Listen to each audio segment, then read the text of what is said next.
जय श्री श्याम दोस्तों। आज हम सुनने जा रहे हैं खाटू श्याम बाबा की वो अद्भुत कहानी जो सिर्फ एक कथा ही नहीं बल्कि श्रद्धा, प्रेम और भक्ति का अद्वितीय उदाहरण है। खाटू श्याम जी कौन है, कैसे वे अर्जुन के वंशज बन गए, कलयुग के श्री कृष्ण।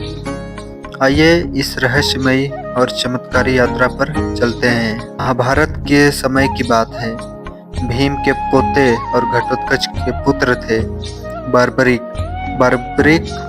बाल्यकाल में ही युद्ध कला में माहिर थे। उनकी माता रुई ने वचन दिया था वह हमेशा हारने वाले का साथ दे। महाभारत का युद्ध तय हुआ तब बार्बरिक भी युद्ध भूमि पहुंचे। उनके पास 3 अमोघ बाण थे, इससे वे अकेले ही पूरी सेना का विनाश कर सकते थे। यह जानकर श्री कृष्ण ने उनका मार्ग रोका। श्री कृष्ण ने एक परीक्षा ली और पूछा, अगर तुम युद्ध में जाओगे तो किसका पक्ष लोगे? बार्बरिक ने कहा, जहां हार होगी मैं उसी का साथ दूंगा। सुनकर कृष्ण मुस्कुराए पर गंभीर होकर बोले, तुम्हारा युद्ध में प्रवेश पूरी व्यवस्था को असंतुलित कर देगा, इसलिए मैं तुमसे दान में तुम्हारा शीश मांगता हूँ। बार्बरिक ने बिना एक क्षण गवाए अपना शीश श्री कृष्ण को दान कर दिया। उनका सिर समाप्त होने तक देखने के लिए रखा गया था।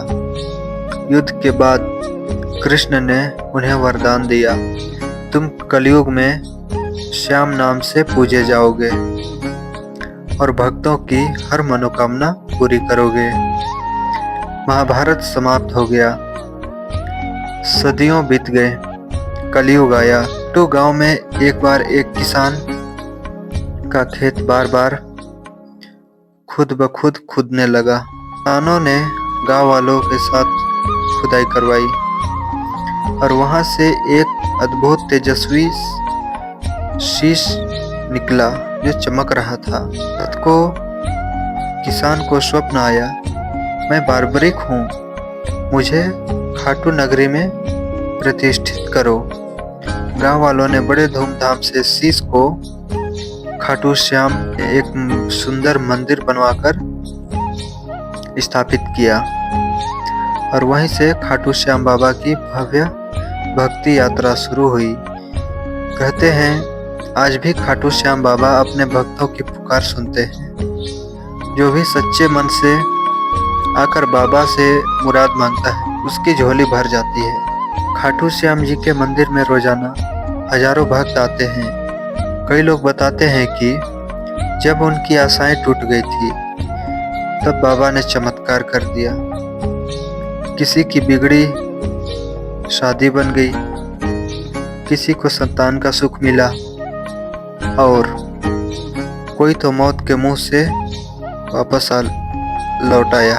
कहते हैं जो खाटू नरेश का नाम लेता है उसका जीवन सफल हो जाता है। हर साल फागुन के महीने में विशाल मेले का आयोजन होता है जहां दूर दूर से लोग श्याम बाबा के दरबार में हाजिरी लगाने आते हैं।